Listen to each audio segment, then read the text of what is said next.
자, 이제 청소년에게 술을 팔았다는 이유로 영업정지 처분을 받아서 그에 대해서 행정소송을 제기한 사례를 살펴보겠습니다. 사건은 제1심은 청주지방법원 20구합 386 판결이고요. 이에 대해서 항소심 판결은 대전고등법원 2020누 1675 판결입니다. 일단 사실관계를 먼저 보겠습니다. 자, 사실관계는 원고는 2018년 3월 26일부터 청주시에서 일반 음식점을 운영하고 있었어요.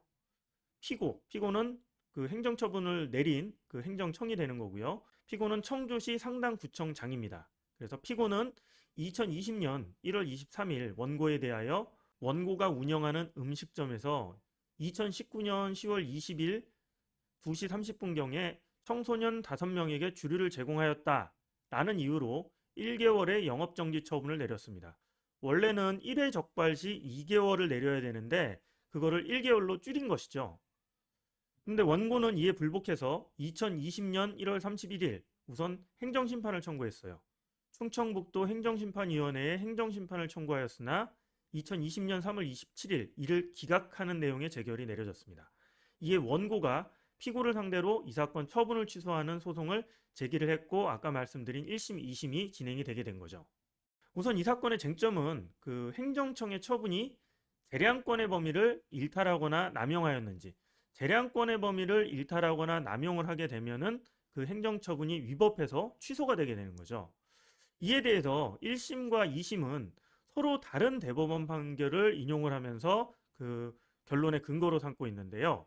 일단 1심에서 그 인용한 대법원 판결을 먼저 보죠. 1심에서는 처분 기준에 따른 제재적 행정처분이 그 처분 사유가 된 위반 행위의 내용 및 관계법령의 규정 내용과 취지에 비추어 현저히 부당하다고 인정할 만한 합리적인 이유가 있는 경우, 그러니까 그 행정처분이 재반 사유에 비추어 봤을 때 현저히 부당하다 이렇게 판단될 만한 합리적인 이유가 있다면은 위법하다고 할 수가 있다.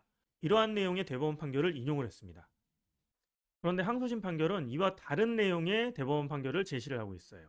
어떤 내용이냐 하면 처분 기준이 그 자체로 헌법 또는 법률에 합치되지 않거나 그 기준을 적용한 결과가 처분 사유인 위반 행위의 내용 및 관계 규정의 규정과 취지에 비추어 현저히 부당하다고 인정할 만한 합리적인 이유가 없는 한 섣불리 그 기준에 따른 처분이 재량권의 범위를 일탈하였다거나 재량권을 남용한 것으로 판단돼서는 안 된다라는 2017도 48406 판결을 제시를 하고 있습니다.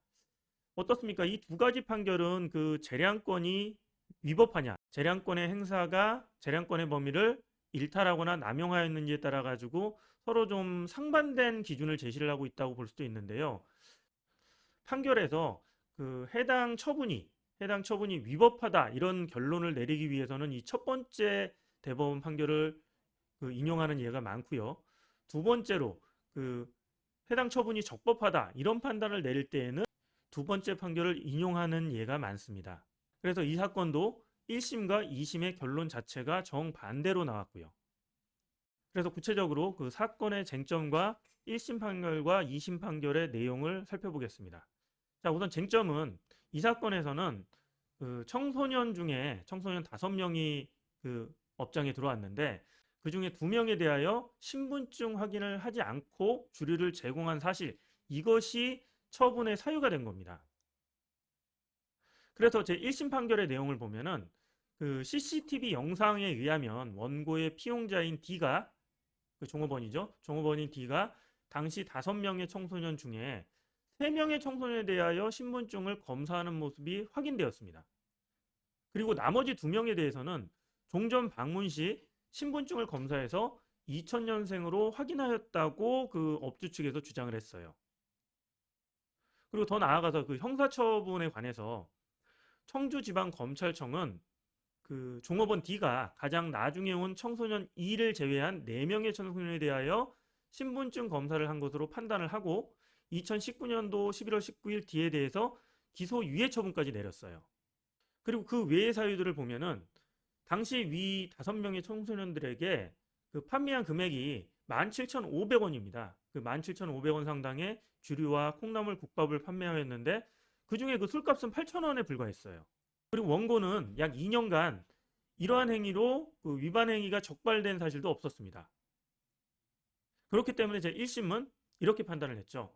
위반 행위의 내용과 관계 법령의 규정, 코로나19로 인한 자영업자들의 어려움을 고려할 때 그 영업정지 1개월 처분이 재량권을 일탈남용했다라고 해서 영업정지 처분을 취소를 한 그런 판결을 내렸습니다. 이에 대해서 제2심 판결은 이렇게 판단을 했어요. 2명에 대해서 신분증 확인을 하지 않았다고 했죠.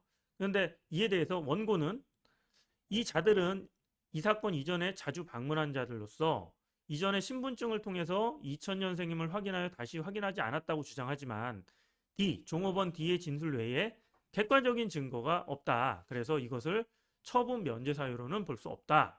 라고 판단을 했어요. 그리고 그 외의 사유, 이 판매 금액이 적다. 그리고 술값도 8,000원에 불과하다. 이 사유에 대해서는 이 사건 처분은 식품위생법 시행 규칙에 따라서 영업정지 2개월인데 거기에 따라서 이루어진 것이고 D가 기소유예를 받은 점까지 고려를 해서 원칙적으로 1회 적발 시 2개월의 영업정지를 1개월로 줄여주는 등 최대한 감경까지 했다. 그렇기 때문에 청소년 보호의 필요성과 식품 적개업자의 청소년 관련 법령 위반에 대하여는 엄정한 법 집행이 필요하니까 처분이 적법하다. 이렇게 판단을 내리게 되어 있습니다. 자, 이렇게 제1심 판결과 2심 판결을 보았는데요. 이렇게 행정처분이 일단 내려지게 되면 법원에서 그 처분을 취소하거나 변경하는 것은 쉬운 일이 아닙니다. 따라서 이러한 경우에는 수사 절차에서 충분히 소명을 해서 불기소 처분이나 불송치 결정을 받으시는 것을 최우선 목표로 삼으셔야겠어요. 이 경우에 그 수사가 진행이 되는 경우 행정처분이나 심판 절차를 수사 결과가 나올 때까지 연기해 줄 것을 요청할 수도 있습니다.